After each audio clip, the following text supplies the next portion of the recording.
Stealth myth ভেঙে দিল Iran. F-35 ভূপাতিত করার সেই ঐতিহাসিক রাত তখন ঠিক 2টা। ইরানের আকাশ প্রতিরক্ষা রাডারে একটি সংকেত ধরা পড়ল।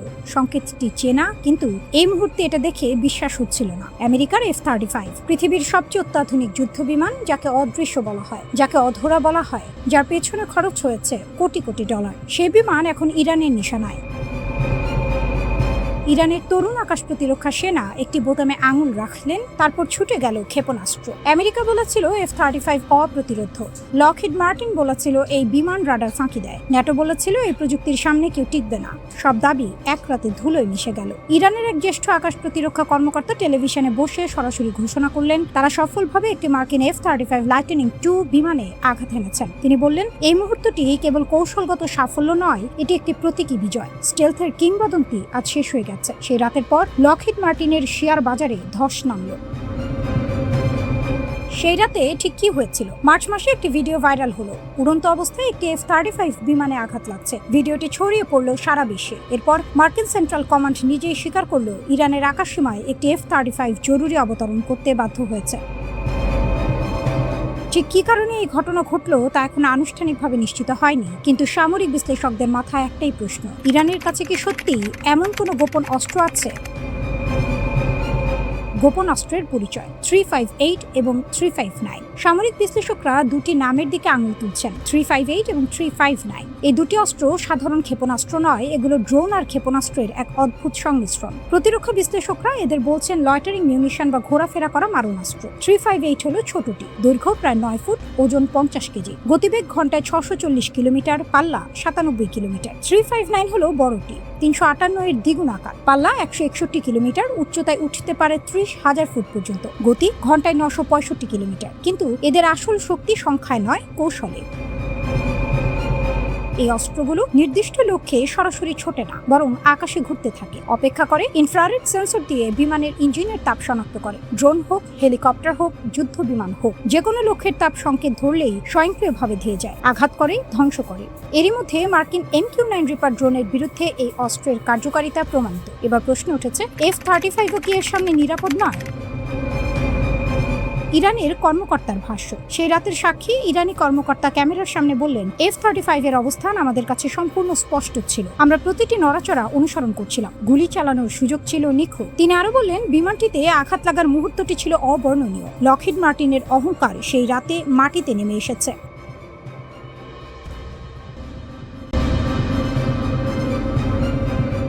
বিশ্বের 1 নম্বর সুপার পাওয়ার যুক্তরাষ্ট্র, যার সদর দপ্তর হোয়াইট হাউস। হাজার হাজার মাইল দূরে বসে একটা দেশ হুমকি দিচ্ছে যে তারা এমন মিসাইল বানাচ্ছে যা সরাসরি ওভাল অফিসের ছাদ খুঁড়ে ভেতরে ঢুকবে। শুধু তাই নয়, তারা ক্যামেরার সামনে বুক চিতিয়ে বলছে, চোখের বদলে চোখ অনেক হয়েছে, এবার সরাসরি মাথা নেওয়া হবে।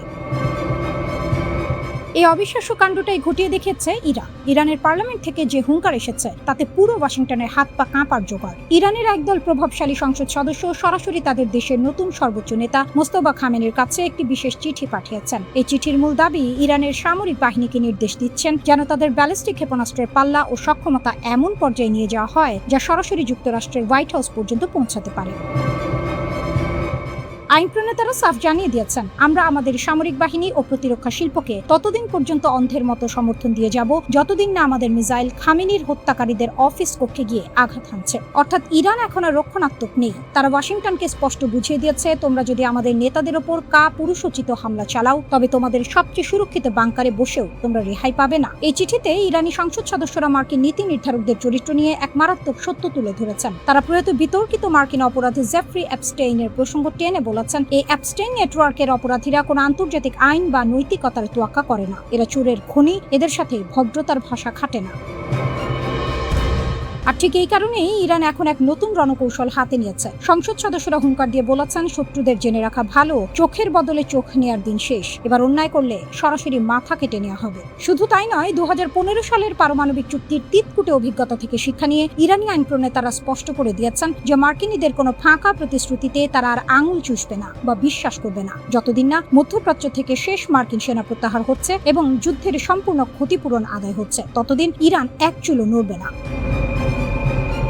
ইরানের রাষ্ট্রীয় সংবাদ মাধ্যমে Islamic Revolutionary Guard Corps IRGC এক ঐতিহাসিক বিবৃতি জারি করেছে। তারা বুক চিতিয়ে ঘোষণা করেছে যে পারস্য উপসাগরে মার্কিনীদের সমস্ত দাদাগিরি বন্ধ করে দেওয়া হয়েছে এবং শত্রুপক্ষকে এখন ইরানের তৈরি করা নতুন নিয়ম মেনে চলতে বাধ্য করা হচ্ছে। বিশেষ করে হরমুজ প্রণালীর স্মার্ট ব্যবস্থাপনা ও কৌশলগত নিয়ন্ত্রণ এখন পুরোপুরি ইরানের পকেটে। মার্কিন বাহিনী যতই আকাশ কুসুম কল্পনা করুক না কেন, হরমুজ প্রণালীর জলসীমানায় কারোর বিনা অনুমতিতে সূচক্র মেদিনী পাওয়ারও সুযোগ নেই। ইরানের সশস্ত্র বাহিনীর জেনারেল স্টাফ এবং খাতাম আল আনবিয়া সেন্ট্রাল হেডকোয়ার্টার্স যৌথভাবে শেষ হুঁশিয়ারি দিয়ে বলেছে তারা শত্রুকে সম্পূর্ণ ধ্বংস না করা পর্যন্ত এই প্রতিরোধ জারি রাখবে।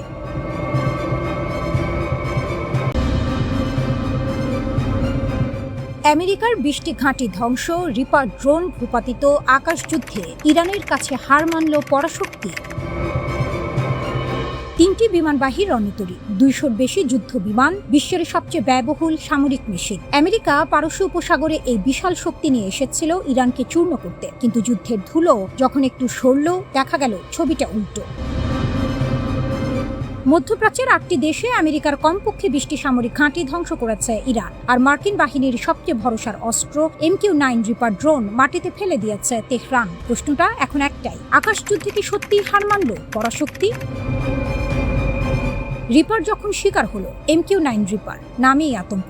এই ড্রোন আফগানিস্তানে তালেবান কমান্ডার শেষ করেছে, ইরাকে মিলিশিয়া নেতা মেরেছে, সিরিয়ায় রাতের অন্ধকারে নীরব মৃত্যু নামিয়েছে। যাকে লক্ষ্য করে সে জানতেও পারেনি কখন শেষ হয়ে গেছে। সেই রিপার এবার হরমুজ প্রণালীর কেশম দ্বীপের কাছে আর উঠতে পারেনি। ইরান এই রিপারকে ভূপাতিত করতে ব্যবহার করেছে আরাশি কামান দিয়ে, তাদের নতুন এয়ার ডিফেন্স সিস্টেম, যা এই যুদ্ধেই প্রথমবার যুদ্ধের মাঠে নামল। প্রথম অভিষেকেই শিকার, প্রথম পরীক্ষাতেই পাস। ইরানের সামরিক বাহিনীর শীর্ষ কর্মকর্তা ব্রিগেডিয়ার জেনারেল আলী রেজা এলহামি এরপর যা বললেন তা ওয়াশিংটনকে ভাবিয়ে তুলেছে। তিনি বললেন, শত্রুরা MQ-9, হার্মিস 900, লুকাস এই শক্তিশালী আত্মঘাতী ড্রোনের বহর দিয়ে যুদ্ধক্ষেত্রে আধিপত্য বিস্তার করতে চেয়েছিল, কিন্তু ইরান সেই ড্রোন ধ্বংস করে দেখিয়ে দিয়েছে মার্কিন আকাশ আধিপত্য অপরাজেয় নয়। 20টি ঘাঁটি, মানচিত্র জুড়ে আঘাত। আন্তর্জাতিক সংবাদ মাধ্যমের দাবি, সাম্প্রতিক এই যুদ্ধে মধ্যপ্রাচ্যের 8টি দেশে ছড়িয়ে থাকা আমেরিকার কমপক্ষে 20টি সামরিক ঘাঁটিতে আঘাত করেছে ইরান, শুধু ক্ষেপণাস্ত্র ও আত্মঘাতী ড্রোন ব্যবহার করে। এটা কোনো এলোপাথারি হামলা ছিল না, এটা ছিল সুপরিকল্পিত, সুনির্দিষ্ট, প্রতিটি লক্ষ্য বেছে নেওয়া। বছরের পর বছর ধরে ইরান বলে আসছিল মধ্যপ্রাচ্যে আমেরিকার প্রতিটি সামরিক স্থাপনা তাদের ক্ষেপণাস্ত্রের রেঞ্জের মধ্যে। অনেকে সেটাকে হুমকির ভাষা বলে উড়িয়ে দিয়েছিল। যুদ্ধের মাঠ প্রমাণ করলো হুমকি ছিল না, সত্য ছিল। কয়েক মাস হামলার পরেও ইরান দাঁড়িয়ে আমেরিকা ও ইসরায়েল মিলে ইরানের সামরিক স্থাপনায় কয়েক মাস ধরে হামলা চালিয়েছে। লক্ষ্য ছিল ইরানের সামরিক মেরুদণ্ড ভেঙে দেয়া, কিন্তু বিশ্লেষকরা বলছেন ইরানের নতুন আক্রমণ প্রতিহত করার সক্ষমতা এখনো অক্ষুণ্ণ। কেন? কারণ ইরান যে পথে হেঁটেছে সেটা চমৎকার। তারা স্থির রাডার সিস্টেমের উপর নির্ভরতা কমিয়েছে। স্থির মানে লক্ষ্যবস্তু শত্রু খুঁজে নিতে পারে, ধ্বংস করতে পারে। তাই ইরান বেছে নিয়েছে সহজে স্থানান্তরযোগ্য, তুলনামূলক সস্তা, দেশেই তৈরি প্রতিরক্ষা ব্যবস্থা। ধ্বংস করলে আরেকটা আসে, একটা সরলে অন্যটা বসে, হাইড্রার মাথার মতো। 18টি ক্ষেপণাস্ত্র ঘাঁটি আবারও সচল। এই যুদ্ধের মাঝেই খবর এলো ইরান তাদের 18টি ক্ষেপণাস্ত্র ঘাঁটি আবারও সক্রিয় করেছে। বিশ্লেষকদের হিসাব বলছে এই ঘাঁটিগুলোতে কমপক্ষে 1000 ব্যালিস্টিক ক্ষেপণাস্ত্র প্রস্তুত অবস্থায় রয়েছে। প্রতিটি ক্ষেপণাস্ত্র একটি লক্ষ্য। 1000 লক্ষ্য মানে 1000 সম্ভাব্য আঘাত। মধ্যপ্রাচ্যের কোনো মার্কিন ঘাঁটি, কোনো বন্দর, কোনো তেল স্থাপনা এই রেঞ্জের বাইরে নয়।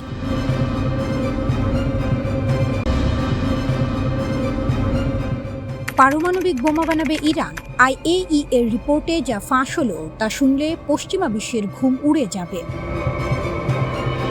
যুক্তরাষ্ট্র ও ইসরায়েল মিলে ইরানের পারমাণবিক স্থাপনায় বোমার পর বোমা ফেলেছে। লক্ষ্য একটাই, তেহরানের পারমাণবিক স্বপ্নকে চিরতরে কবর দেয়া। কিন্তু 3 মাস পর IAEA যে রিপোর্ট দিল তা পড়ে পেন্টাগন থেকে তেল আবিব সবার বুকে ধরাস। কারণ ইরানের সমৃদ্ধ ইউরেনিয়ামের গায়ে একটি আঁচড়ও লাগেনি। সেই ভয়ঙ্কর মজুদ এখনো আছে। কোথায় আছে, কি অবস্থায় আছে তা কেউ জানে না। হামলা হলো, কিন্তু ইউরেনিয়াম গেল কোথায়? ফেব্রুয়ারির শেষ দিকে যুক্তরাষ্ট্র ও ইসরায়েল ইরানের প্রধান পারমাণবিক স্থাপনাগুলোতে একযোগে হামলা চালায়। উদ্দেশ্য ছিল ইরানকে পারমাণবিক অস্ত্র তৈরির পথ থেকে চিরতরে সরিয়ে দেয়া। ট্রাম্প বুক ঠুকে বললেন মিশন সফল। নেতানিয়াহু বিজয়ের হাসি হাসলেন, কিন্তু IAEA রিপোর্ট সেই হাসি মুহূর্তেই মিলিয়ে দিয়েছে। সংস্থাটি স্পষ্ট জানিয়েছে, হামলার পর থেকে আজ পর্যন্ত তারা ইরানের ক্ষতিগ্রস্ত পারমাণবিক স্থাপনাগুলোতে ঢুকতেই পারেনি, আর ইরানও কাউকে জানায়নি তাদের সমৃদ্ধ ইউরেনিয়ামের মজুদ এখন ঠিক কোথায়। 60% সমৃদ্ধ ইউরেনিয়াম অস্ত্র তৈরির দোরগোড়ায়। এখানেই আসল গল্পটা শুরু। ইরানের কাছে এমন ইউরেনিয়াম মজুদ আছে যা 60% পর্যন্ত সমৃদ্ধ। পারমাণবিক অস্ত্র তৈরিতে লাগে 90% বিশুদ্ধতার ইউরেনিয়াম। অর্থাৎ ইরান এখন সেই গন্তব্যের এক ধাপ আগে দাঁড়িয়ে। দরজাটা বন্ধ নয়, কেবল ঠেলা দেয়া বাকি। IAEA সরাসরি সতর্ক করে বলেছে, প্রায় 1 বছর ধরে এই ইউরেনিয়াম মজুদ যাচাই করা যাচ্ছে না। এত দীর্ঘ সময় পর্যবেক্ষণের বাইরে থাকলে পারমাণবিক উপাদানের ধারাবাহিক তথ্য হারিয়ে যায়, যাকে সংস্থাটি বলছে জ্ঞানগত ধারাবাহিকতার বিপর্যয়। সহজ কথায়, ইউরেনিয়াম কোথায় গেল, কি হলো, কেউ জানে না। ইরানের চুপ থাকাটাই সবচেয়ে বড় বার্তা। কথায় বলে, চুপ থাকাও একটি ভাষা। ইরান এই বিষয়ে যা বলছে না, তাই এখন সবচেয়ে গুরুত্বপূর্ণ। তেহরান IAEA কে কিছু জানাচ্ছে না, ঢুকতে দিচ্ছে না, ব্যাখ্যা দিচ্ছে না। এই নীরবতা দুর্বলতার লক্ষণ নয়, এটা কৌশলগত শক্তির প্রদর্শন।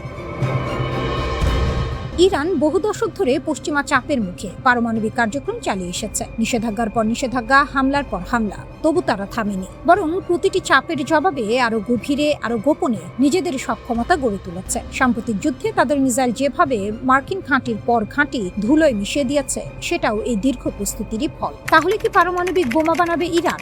সরাসরি উত্তর কেউ দিতে পারবে না, কিন্তু কিছু বাস্তবতা অস্বীকার করার উপায় নেই। ইরানের কাছে সমৃদ্ধ ইউরেনিয়াম আছে, পরিমাণ অজানা, অবস্থান অজানা। তাদের বিজ্ঞানীরা দশকের পর দশক ধরে এই কাজে নিয়োজিত। IAEA ঢুকতে পারছে না, যাচাই করতে পারছে না, আর ইরান নিজে বলছে এটা কেবল বেসামরিক কাজের জন্য। কিন্তু যে দেশ নিজের মিসাইল দিয়ে মার্কিন সামরিক ঘাঁটি গুড়িয়ে দিতে পারে, যে দেশ ইসরায়েলের চারদিকের ঘেরাও ভেঙে বেরিয়ে আসতে পারে, সেই দেশ যদি সত্যিই পারমাণবিক অস্ত্রের পথে হাঁটে, তবে মধ্যপ্রাচ্যের ভূ রাজনীতি এমনভাবে পাল্টে যাবে যা গত 50 বছরে কেউ দেখেনি।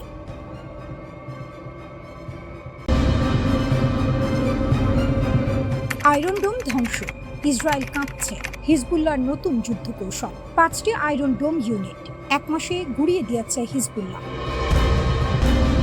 ইসরায়েল যে অস্ত্রকে অপরাজেয় মনে করত, যে প্রযুক্তির উপর ভর করে দশকের পর দশক আরব বিশ্বকে তুচ্ছ করে এসেছে তেল আবিব, সেই আয়রন ডোমই এখন ধুলোয় মিশছে। আর এই অসাধ্য সাধন করেছে ইরানের মদতপুষ্ট লেবাননের হিজবুল্লাহ।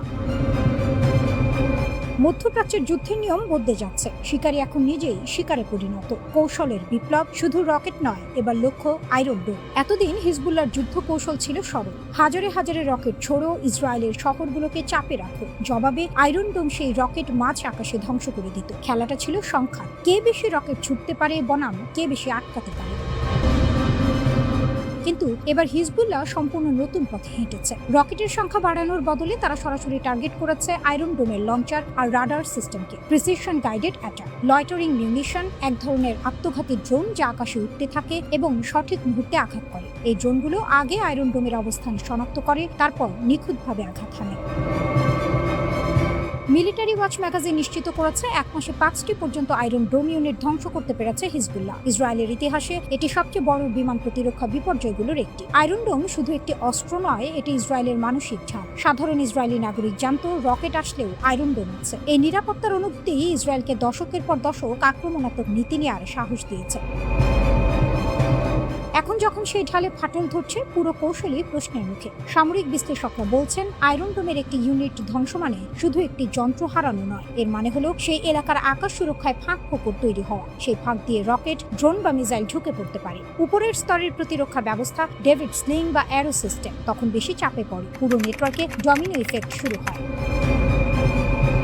4 জুন আমেরিকা ও ইসরায়েল মিলে একটি যুদ্ধবিরতির কাঠামো তৈরি করেছে। পরিকল্পনা হলো হিজবুল্লাহ দক্ষিণ লেবানন থেকে পিছিয়ে যাবে, নির্দিষ্ট এলাকায় শুধু লেবাননের সরকারি সেনা থাকবে, হিজবুল্লাহর যোদ্ধারা আরো উত্তরে সরে যাবে। হিজবুল্লাহ প্রধান নাইম কাশেম এই প্রস্তাব শুনে একটাই কথা বললেন, সম্পূর্ণ প্রত্যাখ্যান।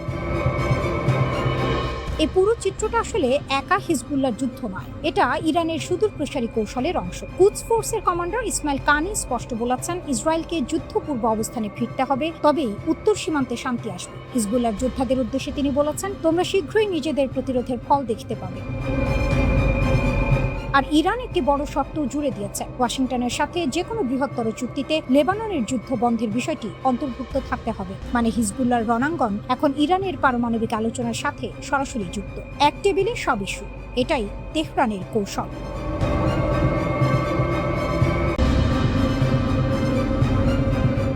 ড্রোন ঝাঁকে কাঁপছে ইসরায়েল। এক ঝাঁক বিধ্বংসী এফপিভি ড্রোন আর রকেটের মুহুর্মুহু গর্জন, আর তাতেই মুহূর্তে তাসের ঘরের মতো ঘুরিয়ে গেল তেল আবিবের দুর্ভেদ্য বিমান প্রতিরক্ষা ব্যবস্থা। ওয়াশিংটন আর ইসরায়েল মিলে যখন হিজবুল্লাহকে মাইনাস করে লেবাননের ওপর একতরফা চুক্তি চাপিয়ে দেওয়ার আকাশ কুসুম কল্পনা করছিল, ঠিক তখনই রণক্ষেত্রের সমীকরণ পাল্টে দিল ইরানের প্রতিরোধ অক্ষ। হিজবুল্লাহর ড্রোন ঝাঁকের আত্মঘাতী আঘাতে উত্তর ইসরায়েলের সেটেলমেন্টগুলোতে সাইরেনের হাহাকার। রণক্ষেত্রের আসল নায়ক ইরান। মার্কিন ইসরায়েল অক্ষের চোখে সর্ষে ফুল দেখাচ্ছে তেহরান। লেবানন সীমান্তে মার্কিন মধ্যস্থতায় তথাকথিত যুদ্ধবিরতির নবায়নে নাটক চললেও মাঠের লড়াইয়ে ইসরায়েলি বাহিনীর এখন কাচুমাচু অবস্থা। দক্ষিণ লেবাননে অপারেশন চালানোর সময় ইসরায়েলি সেনাদের উপর নেমে আসে সাক্ষাৎ জমদূত। ইরান অনুগত হিজবুল্লাহ যোদ্ধারা বিস্ফোরক বোঝায় অত্যাধুনিক এফপিভি ড্রোন দিয়ে সরাসরি আঘাত হানে আইডিএফ সেনাদের উপর। এই নিখুঁত ড্রোন হামলায় 4 ইসরায়েলি রিজার্ভিস্ট গুরুতর আহত হয়ে হাসপাতালের বিছানায় ছটফট করছে। শুধু তাই নয়, সীমান্ত পেরিয়ে উত্তর ইসরায়েলের ইয়াহা এবং নাফতালি এলাকায় আছড়ে পড়েছে একের পর এক রকেট। হামলার তীব্রতায় সীমান্ত জুড়ে বেজে ওঠে যুদ্ধের সাইরেন, আর ইসরায়েলি সেটলাররা প্রাণ ভয়ে বাংকারের দিকে দৌড়াতে গিয়ে রীতিমতো হাঁকঢাক জুড়ে দেয়। মার্কিন মদতপুষ্ট আইডিএফ ভেবেছিল তারা লেবাননকে বাগে এনে ফেলেছে, কিন্তু ইরান সমর্থিত যোদ্ধারা প্রমাণ করে দিল আসল খেলা তো কেবল শুরু। এদিকে হিজবুল্লাহর মিডিয়া উইং থেকে মুক্তি পাওয়া একটি নতুন যুদ্ধক্ষেত্রের ভিডিও পুরো মধ্যপ্রাচ্যে তোলপাড় সৃষ্টি করেছে। ভিডিওতে দেখা যাচ্ছে ঝাঁকে ঝাঁকে ইরানি প্রযুক্তির ড্রোন ইসরায়েলি সামরিক ঘাঁটির ওপর ঈগলের মতো চক্কর কাটছে। নিখুঁত সার্ভেইলেন্সের মাধ্যমে আইডিএফ এর সাজোয়া যান এবং সেনাদের অবস্থান ট্র্যাক করে একের পর এক ড্রোন কামিকাজে স্টাইলে আছড়ে পড়ছে তাদের ওপর। ভিডিওর প্রতিটি ফ্রেমে দেখা যাচ্ছে বিশাল বিস্ফোরণের পর ওঠা ধোঁয়ার কুণ্ডলী, যা দেখে তেল আবিবের সামরিক থিঙ্ক ট্যাঙ্কগুলোর ঘাড়ের রগ চড়া হয়ে যাচ্ছে। ইসরায়েল যতই লেবাননের পাহাড়ি অঞ্চলে নির্বিচারে বোমা বর্ষণ করে মাশরুম ক্লাউড তৈরি করে নিজেদের বীরত্ব দেখানোর চেষ্টা করুক না কেন, ড্রোনের এই চোরাগোপ্তা ও নিখুঁত কামড় আইডিএফ এর মনোবল ভেঙে চুরমার করে দিচ্ছে। এই পুরো লড়াইয়ের নেপথ্যে কারিগর এবং আসল নায়কের আসনে রয়েছে ইরান। ইসরায়েলি বাহিনী যখনই লেবাননের সেনাবাহিনী বা নিরীহ নাগরিকদের উপর হামলা চালিয়ে উদরপিণ্ডি বুধর ঘাড়ে চাপানোর চেষ্টা করছে, তখনই তেহরান তার প্রতিরোধ ফ্রন্টের ঐক্য নীতি নিয়ে হুঙ্কার ছাড়ছে। সব খতিয়ান মেলালে দেখা যায় ড্রোন ও ক্ষেপণাস্ত্রের এই আধুনিক যুদ্ধে ইরান তার ছায়া বাহিনীদের মাধ্যমে ইসরায়েলের অপরাজেয় থাকার অহংকার ধুলোয় মিশিয়ে দিয়েছে। নেতানিয়াহু এবং বাইডেন প্রশাসন পর্দার আড়ালে হিজবুল্লাহকে ছাড়াই বৈরিক সরকারের সাথে এক জবরদস্তিমূলক চুক্তির ব্লু প্রিন্ট সাজিয়েছিল। লিতানি নদীর ওপার থেকে হিজবুল্লাহর অস্ত্র সমর্পণ এবং সেনা প্রত্যাহারের শর্ত দিয়ে তারা মূলত লেবাননকে ইসরায়েলের পায়ে দাস বানানোর চেষ্টা করছিল। কিন্তু তেহরানের মদতপুষ্ট এই প্রতিরোধ বাহিনী মার্কিনীদের সেই গুড়ের বালি ঢেকে দিয়েছে।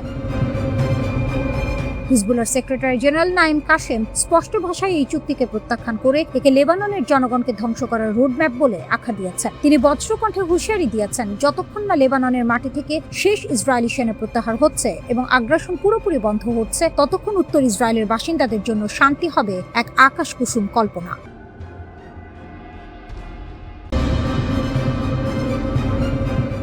রাতের আকাশ চিরে ধেয়ে গেল এক অগ্নিগোলক। তেল আবিব থেকে হাইফা সবখানেই তখন সাইরেনের কান ফাটানো আওয়াজ। মার্কিন ও ইসরায়েলি আকাশ প্রতিরক্ষা ব্যবস্থা কিছু বুঝে ওঠার আগে আঘাত হানল ইরানের এক নতুন মারণাস্ত্র। কোনো সাধারণ ড্রোন নয়, এটি তেহরানের একদম নতুন প্রজন্মের জেট চালিত যুদ্ধ বিমান সদৃশ ইউএভি। ওমান সাগরে মার্কিন যুদ্ধ জাহাজগুলোকে নাকানি চুবানি খাইয়ে তাড়িয়ে দেওয়ার ঠিক পরপরই ইরান এবার সরাসরি ইসরায়েলের ওপর এই মারণাস্ত্রের লাইভ ডেমো বা প্রদর্শনীর মাধ্যমে বিশ্বকে তাক লাগিয়ে দিল। তাসের ঘরের মতো ভেঙে পড়ল শত্রু শিবিরের এতদিনের অহংকার। মধ্যপ্রাচ্যের দাবার বোর্ডে ইরান এখন একচ্ছত্র নায়ক, যার প্রতিটি চাল প্রতিপক্ষের বুকে কাঁপন ধরাতে বাধ্য। ওমান সাগর থেকে ইসরায়েল ড্রোনের নতুন দিগন্ত। ইরানের তাসনিম নিউজ এজেন্সির রিপোর্ট অনুযায়ী গত 8 জুন রাতে ইসরায়েলে চালানো বিমান হামলায় ইরান তার সদ্য উন্মোচিত জেট চালিত ড্রোন ব্যবহার করেছে। এটি কোনো পরীক্ষামূলক মহড়া ছিল না, এটি ছিল সরাসরি রণক্ষেত্রে শত্রুকে বধ করার প্রথম সফল বাস্তব প্রয়োগ। এর মাত্র কয়েকদিন আগে ওমান সাগরে মার্কিন রণতরীগুলোর বিরুদ্ধে ইরান তাদের শাহেদ ড্রোন ব্যবহার করেছিল। সেই ঘটনার রেশ কাটতে না কাটতেই এবার ভূমি থেকে ভূমিতে আঘাত হানার মিশন। ইরানি কর্মকর্তারা এই নতুন ড্রোনকে বর্ণনা করেছেন এক উচ্চগতির অ্যাটাক ড্রোন হিসেবে। এটি এত দ্রুত লক্ষ্যবস্তুর দিকে ছুটে যায় যে শত্রুর প্রচলিত এয়ার ডিফেন্স সিস্টেম বা রাডারগুলো একে শনাক্ত করার আগেই সব রফাদফা হয়ে যায়। মার্কিন ও ইসরায়েলি নৌবহর এখন আর কোনোভাবেই হিসাব মেলাতে পারছে না যে পরবর্তী আঘাতটি ঠিক কোন দিক থেকে আসবে, কারণ ইরান এখন জল, স্থল আর আকাশ 3 পথেই তাদের আক্রমণের জাল বিছিয়ে দিয়েছে। ত্রিস্তরীয় ক্রুজ ক্ষেপণাস্ত্রের মরণ কামড়। ইরানকে নায়ক বলা হচ্ছে তার রণকৌশলের অনন্য দক্ষতার কারণে। তেহরান তাদের উপকূলীয় প্রতিরক্ষাকে এমন এক ত্রিস্তরীয় ক্রুজ ক্ষেপণাস্ত্র কাঠামোয় সাজিয়েছে যা দিয়ে যে কোনো শক্তিশালী নৌবাহিনীকেও গুড়িয়ে দেওয়া সম্ভব। স্বল্প পাল্লার নাসির ও ঝাঁক আক্রমণ। মাত্র 35 কিলোমিটার পাল্লার এই মিসাইলটি আকারে ছোট হলেও এর কার্যকারিতা মারাত্মক। এটি তৈরি হয়েছে সংকীর্ণ জলসীমায় অত্যন্ত দ্রুতগতির এবং তীব্র লড়াইয়ের জন্য। স্পিডবোট এবং হেলিকপ্টার থেকে একসাথে ডজন ডজন নাসির মিসাইল ছুড়ে স্কোয়ার্ম ট্যাকটিক্স বা ঝাঁক আক্রমণের মাধ্যমে শত্রুর ডিফেন্স সিস্টেমকে সম্পূর্ণ অচল করে দেওয়া যায়। ছোট ও মাঝারি আকৃতির যুদ্ধ জাহাজ ধ্বংস করতে এর জুড়ি নেই।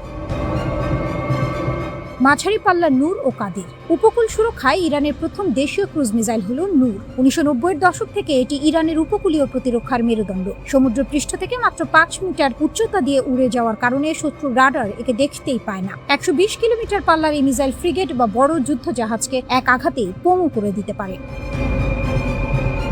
দূরপাল্লার কাদির 380 ও আবু মাহদি। ইরানের দূরপাল্লার শক্তি দেখে পশ্চিমা বিশ্বের চোখ এখন কপালে উঠেছে। কাদির 380 ক্ষেপণাস্ত্রের পাল্লা 1000 কিলোমিটারের বেশি, যা পারস্য উপসাগরের সীমানা ছাড়িয়ে অনেক দূরে আঘাত হানতে সক্ষম। মাত্র কয়েক মিনিটে একক অপারেটর দ্বারা এটি উৎক্ষেপণ করা যায়।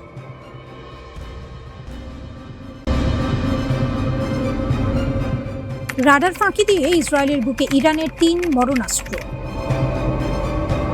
ইসরায়েলের আকাশ প্রতিরক্ষা ব্যবস্থা বিশ্বের সেরাগুলোর একটি। প্যাট্রিয়ট আছে, ডেভিড স্লিং আছে, আয়রন ডোম আছে, কিন্তু সেই সব ঢাল তাস খেলার মতো সরিয়ে দিয়ে ইরানের মিসাইল আছড়ে পড়ল ইসরায়েলের মাটিতে। চোখের বদলে চোখ, হাতের বদলে হাত। ইরান প্রমাণ করল তারা শুধু হুমকি দেয় না, কাজও করে। এই হামলায় ইরান ব্যবহার করেছে তাদের 3টি সবচেয়ে ভয়ঙ্কর অস্ত্র, প্রতিটির নাম যেন এক একটি ইতিহাস। খেইবার শেকান, ইরানের 3য় প্রজন্মের মাঝারি পাল্লার মিসাইল। 1500 কিলোমিটার দূরের লক্ষ্যবস্তুতে নিখুঁতভাবে আঘাত করতে পারে। কিন্তু শুধু পাল্লা বড় হলেই চলে না, এই মিসাইলের আসল শক্তি তার অদৃশ্য হয়ে যাওয়ার ক্ষমতায়। রাডারের চোখকে ধোঁকা দেওয়ার জন্যই বিশেষভাবে নকশা করা হয়েছে এটি। ডেভিড স্লিং আর প্যাট্রিয়টের মতো দুর্ধর্ষ আকাশ প্রতিরক্ষা ব্যবস্থাও এই মিসাইলকে ধরতে পারেনি, ধরার সুযোগই পায়নি। গাদার, তরল জ্বালানি চালিত মাঝারি পাল্লার ব্যালিস্টিক মিসাইল। পাল্লা 2000 কিলোমিটার পর্যন্ত, অর্থাৎ ইরানের যে কোনো প্রান্ত থেকে ছুড়লে ইসরায়েলের যে কোনো কোণে গিয়ে পৌঁছাবে। দূরত্ব এখানে কোনো ঢাল নয়। ইমাদ, ইরানের তৈরি প্রথম গাইডেড ওয়ারহেড সহ মাঝারি পাল্লার ব্যালিস্টিক মিসাইল। 1500 কিলোমিটারের বেশি দূরত্বে আঘাত হানতে পারে এবং গাইডেড হওয়ার মানে হলো এটি লক্ষ্যভ্রষ্ট হওয়ার জন্য নয়, সরাসরি গন্তব্যে পৌঁছানোর জন্য তৈরি। এই 3টি মিসাইল একসাথে ব্যবহার হলে কি হয়, সোমবার সেটা দেখল গোটা বিশ্ব। ইরানের হামলার প্রথম লক্ষ্য ছিল হাইফা শহরের একটি কেমিক্যাল কারখানা। এটি কোনো এলোমেলো পছন্দ নয়। ইসরায়েল এবং আমেরিকা একসাথে ইরানের একটি পেট্রোকেমিক্যাল কেন্দ্রে হামলা চালিয়েছিল। আইআরজিসির জবাব সোজা, একই ধরনের হামলা, একই ধরনের লক্ষ্য, জ্বালানি দিয়ে জ্বালানি। কিন্তু হামলা শুধু সেখানেই থামেনি। ইসরায়েলের তেলনফ বিমান ঘাঁটি, নেভাতিম বিমান ঘাঁটি এবং রামাত ডেভিড বিমান ঘাঁটিতেও আঘাত এনেছে ইরানি মিসাইল। এই 3টি ঘাঁটি ইসরায়েলের বায়ুশক্তির মূল স্তম্ভ। এখান থেকেই ইরানের বিরুদ্ধে পরিচালিত হয়েছে বড় বড় বিমান হামলা। আইআরজিসির দাবি, ছোড়া মিসাইলগুলোর প্রায় সবগুলোই নির্দিষ্ট লক্ষ্যে গিয়ে আঘাত করেছে। ইসরায়েলের বিমান প্রতিরক্ষা যদি সত্যি এতটা ব্যর্থ হয়ে থাকে, তাহলে এই হামলার ক্ষতি কেবল ইট পাথরের নয়, এটা আস্থার ক্ষতি, এটা ভরসার দেয়ালে চির ধরানো। আইআরজিসি এই হামলার পর যে বিবৃতি দিয়েছে সেটা পড়লে গায়ে কাঁটা দেয়। তারা বলছে ইসরায়েল বেসামরিক অবকাঠামো এবং তেল শিল্প খাতকে লক্ষ্য করে এক বিপজ্জনক খেলায় মেতেছে। এই খেলার পরিণতি শুধু ইসরায়েলে সীমাবদ্ধ থাকবে না, পুরো মধ্যপ্রাচ্যের জ্বালানি স্থাপনাগুলো এই আগুনের উত্তাপ পাবে। এবং যদি এই ধরনের হামলা চলতে থাকে, তাহলে পুরো অঞ্চলের বেসামরিক ও জ্বালানি অবকাঠামো আরো বড় সংঘাতে জড়িয়ে পড়বে এবং সেই প্রভাব পড়বে বৈশ্বিক অর্থনীতিতে। মধ্যপ্রাচ্যের তেল বন্ধ হলে বিশ্বের কি হয় সেটা 2022 সালের রাশিয়া ইউক্রেন যুদ্ধের পর থেকে সবাই জানে। পেট্রোলের দাম আকাশ ছোঁয়া হলে ইউরোপ কাঁপে, এশিয়া কাঁপে, আমেরিকাও স্বস্তিতে থাকে না। ইরান কার্যত বলছে, তোমরা আমাদের অর্থনীতিতে লাথি মেরেছো, আমরা পুরো বিশ্বের অর্থনীতিকে জিম্মি করতে পারি। এটা কোনো ফাঁকা বুলি নয়। ইরান থেকে প্রকাশিত ভিডিও ফুটেজ, আইআরজিসির বিবৃতি এবং 3টি মিসাইলের কার্যকারিতা সব মিলিয়ে একটি ছবি স্পষ্ট হচ্ছে। এই যুদ্ধ আর কেবল কূটনৈতিক বাকযুদ্ধ নয়। মিসাইল উড়েছে, ঘাঁটি পুড়েছে, কারখানায় ধোঁয়া উঠেছে।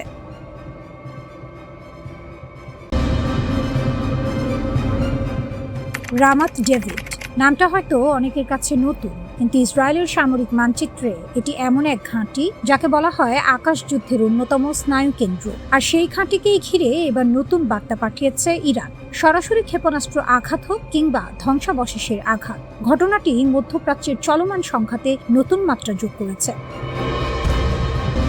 যুদ্ধের ময়দানে একটি পুরনো প্রবাদ আছে, ধোঁয়া উঠলে আগুন কোথাও না কোথাও জ্বলছে। রামাত ডেভিড বিমান ঘাঁটিতে ক্ষেপণাস্ত্রের ধ্বংসাবশেষ পৌঁছে যাওয়া যেন সেই ধোঁয়ারই আরেকটি ইঙ্গিত।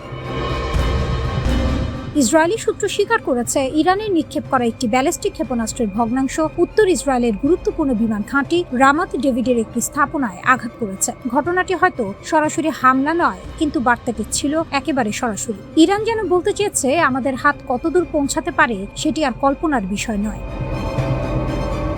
রাতের উত্তপ্ত পরিস্থিতিতে ইরানের ইসলামিক রিভলিউশনারি গার্ড কর্পস বা আইআরজিসি একের পর এক ব্যালিস্টিক ক্ষেপণাস্ত্র নিক্ষেপের দাবি করে। রাষ্ট্রীয় গণমাধ্যমে প্রকাশিত ভিডিওতে দেখা যায় ক্ষেপণাস্ত্র উৎক্ষেপণের দৃশ্য। আর সেই দাবির পরপরই ইসরায়েলের অভ্যন্তরে আলোচনার কেন্দ্রবিন্দুতে উঠে আসে রামাত ডেভিড বিমান ঘাঁটির নাম। বলা হয়ে থাকে, যুদ্ধ শুধু গোলা বারুদের লড়াই নয়, এটি মনস্তত্ত্বেরও লড়াই। আর সেই মনস্তাত্ত্বিক যুদ্ধে ইরান যেন ক্রমেই নতুন নতুন চাল দিচ্ছে। রামাত ডেভিড বিমান ঘাঁটি ইসরায়েলি বিমান বাহিনীর জন্য অত্যন্ত গুরুত্বপূর্ণ। উত্তরাঞ্চলীয় নিরাপত্তা ব্যবস্থার একটি বড় অংশ এই ঘাঁটির ওপর নির্ভরশীল। ফলে সেখানে ক্ষেপণাস্ত্রের ধ্বংসাবশেষও পৌঁছে যাওয়া সামরিক বিশ্লেষকদের কাছে শুধুমাত্র একটি দুর্ঘটনা নয়, বরং নিরাপত্তা বলয়ের কার্যকারিতা নিয়ে প্রশ্ন তোলার মতো ঘটনা। ইসরায়েল দীর্ঘদিন ধরে নিজেদের বহুল আলোচিত আকাশ প্রতিরক্ষা ব্যবস্থার শক্তি নিয়ে গর্ব করে এসেছে। আয়রন ডোম, ডেভিড স্লিং, অ্যারো একাধিক স্তরের প্রতিরক্ষা ব্যবস্থাকে প্রায় দুর্ভেদ্য বলেই প্রচার করা হয়। কিন্তু যুদ্ধক্ষেত্রের বাস্তবতা অনেক সময় প্রচারণার দেয়ালে ফাটল ধরিয়ে দেয়। এই ঘটনার পর ইসরায়েলি প্রতিরক্ষা বাহিনী তদন্ত শুরু করেছে, কিভাবে ক্ষেপণাস্ত্রের ধ্বংসাবশেষ এত গুরুত্বপূর্ণ স্থাপনার কাছে পৌঁছালো, প্রতিরক্ষা ব্যবস্থা ঠিক কিভাবে কাজ করেছে, কোথাও কোনো দুর্বলতা ছিল কিনা, সবকিছুই এখন খতিয়ে দেখা হচ্ছে। অন্যদিকে তেহরান এই ঘটনাকে নিজেদের কৌশলগত সাফল্যের অংশ হিসেবেই দেখছে। কারণ যুদ্ধের ভাষায় কখনো কখনো লক্ষ্যবস্তুতে সরাসরি আঘাতের চেয়েও গুরুত্বপূর্ণ হয়ে ওঠে প্রতিপক্ষকে সতর্কবার্তা দেয়া। ইরান বহুদিন ধরেই বলে আসছে, তাদের ক্ষেপণাস্ত্র সক্ষমতা মধ্যপ্রাচ্যের অন্যতম শক্তিশালী প্রতিরোধ ব্যবস্থা। পশ্চিমা নিষেধাজ্ঞা, অর্থনৈতিক চাপ কিংবা আন্তর্জাতিক সমালোচনা কোনোটি তাদের ক্ষেপণাস্ত্র কর্মসূচিকে থামাতে পারেনি, বরং সময়ের সঙ্গে সঙ্গে তারা আরো দীর্ঘ পাল্লার এবং আরো নিখুঁত প্রযুক্তির অস্ত্র তৈরি করেছে বলে দাবি করে আসছে। আর এখন যখন ইসরায়েলের গুরুত্বপূর্ণ সামরিক স্থাপনার নাম আন্তর্জাতিক সংবাদ শিরোনামে উঠে আসছে, তখন তেহরানের কৌশলগত অবস্থান আরো দৃশ্যমান হয়ে উঠছে। বিশ্লেষকদের মতে, ইরান শুধু ক্ষেপণাস্ত্র ছুটছে না, তারা এক ধরনের রাজনৈতিক বার্তাও ছুটছে। সেই বার্তা হলো, সংঘাত যদি বাড়ে তাহলে যুদ্ধের ময়দান সীমান্তে আটকে থাকবে না, প্রতিপক্ষের গুরুত্বপূর্ণ স্থাপনাও ঝুঁকির বাইরে থাকবে না। মধ্যপ্রাচ্যের বর্তমান পরিস্থিতি অনেকটা দাবার বোর্ডের মতো, এক চালের জবাবে আরেক চাল, এক হামলার জবাবে আরেক হামলা, কিন্তু প্রতিটি চালের পেছনে রয়েছে বড় কৌশল, বড় হিসাব।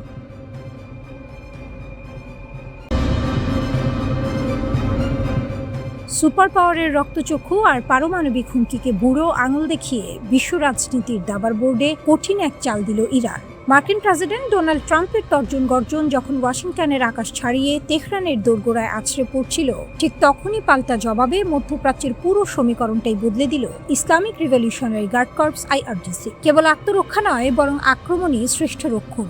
এই নীতিতে ভর করে হরমুজ প্রণালী অচল করে দিয়ে এবং বাহরাইন কুয়েতের মার্কিন ঘাঁটিতে নিখুঁত ড্রোন হামলা চালিয়ে তেহরান বুঝিয়ে দিল চালকের আসনে এখন তারাই।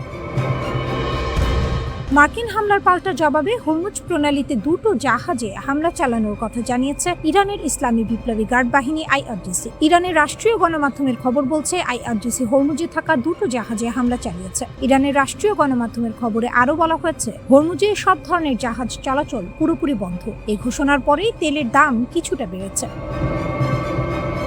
বিশ্বের অন্যতম প্রধান জ্বালানি ধমনী হরমুজ প্রণালী। এই জলপথকে যারা নিজেদের পৈতৃক সম্পত্তি ভেবে আস্ফালন করছিল, তাদের চরম শিক্ষা দিল IRGC। ওয়াশিংটনের আগ্রাসনের জবাবে গভীর রাতে হরমুজ প্রণালীতে অবৈধভাবে অনুপ্রবেশের চেষ্টাকারী দুটি বিশাল আকার মার্কিন মদতপুষ্ট তেল ট্যাঙ্কারে বজ্রাঘাতের মতো আছড়ে পড়ে ইরানি ক্ষেপণাস্ত্র। মুহূর্তের মধ্যে লেলিহান শিখা আর কালো ধোঁয়ায় ঢেকে যায় আকাশ। ইরান কেবল কেতাবি হুমকি দিয়ে ক্ষান্ত হয়নি, পরবর্তী নির্দেশ না দেওয়া পর্যন্ত হরমুজ প্রণালী দিয়ে সব ধরনের বাণিজ্যিক ও সামরিক জাহাজ চলাচল পুরোপুরি বন্ধ ঘোষণা করেছে। এই এক ঘোষণাতেই কেঁপে উঠেছে বৈশ্বিক অর্থনীতি। ওমানের মুসান্দাম থেকে ড্রোনে ধারণ করা ছবিতে দেখা গেছে যে প্রণালী দিয়ে প্রতিদিন বিশ্বের 1/5 তেল পরিবাহিত হয়, তা এখন পর্যন্ত সম্পূর্ণ খাঁ করছে। মার্কিন নৌবাহিনীর দম্ভকে ধূলিসাৎ করে ইরান সাফ জানিয়ে দিয়েছে, এই জলসীমায় তেহরানের অনুমতি ছাড়া পাতার একটি অংশও নড়বে না। ট্রাম্প প্রশাসন যখন হোয়াইট হাউসে বসে ইরানের বিদ্যুৎ কেন্দ্র ও সেতু উড়িয়ে দেওয়ার সস্তা হুমকি দিচ্ছিল, ঠিক তখনই কুয়েত ও বাহরাইনের মার্কিন ঘাঁটিতে নেমে আসে সাক্ষাৎ নরক। IRGCর ঝাঁকে ঝাঁকে সুইসাইড ড্রোন ফাঁকি দিয়েছে আমেরিকার তথাকথিত অত্যাধুনিক আকাশ প্রতিরক্ষা ব্যবস্থা। শেখ ঈসা বিমান ঘাঁটি বাহরাইন। মার্কিন পঞ্চম নৌবহরের মূল ঘাঁটির নাকের ডগায় অবস্থিত এই বিমান ঘাঁটিতে নিখুঁত আঘাত হেনাচ্ছে ইরানি ড্রোন। আলী আল সালেম ও আহমদ আল জাবের বিমান ঘাঁটি কুয়েতের এই দুটি কৌশলগত ঘাঁটিতে একের পর এক বিস্ফোরণে মার্কিন যুদ্ধবিমান ও পরিকাঠামোর ব্যাপক ক্ষয়ক্ষতি হয়েছে বলে খবর এসছে। এই হামলা মার্কিন সামরিক ইমেজের উপর এক বিশাল চপেটাঘাত। ইরান প্রমাণ করেছে তাদের রেঞ্জ বা সক্ষমতা কেবল নিজেদের সীমান্তের ভেতরে সীমাবদ্ধ নয়, পারস্য উপসাগরের যে কোনো প্রান্তে মার্কিনীদের ঘুরিয়ে দেওয়ার ক্ষমতা তারা রাখে।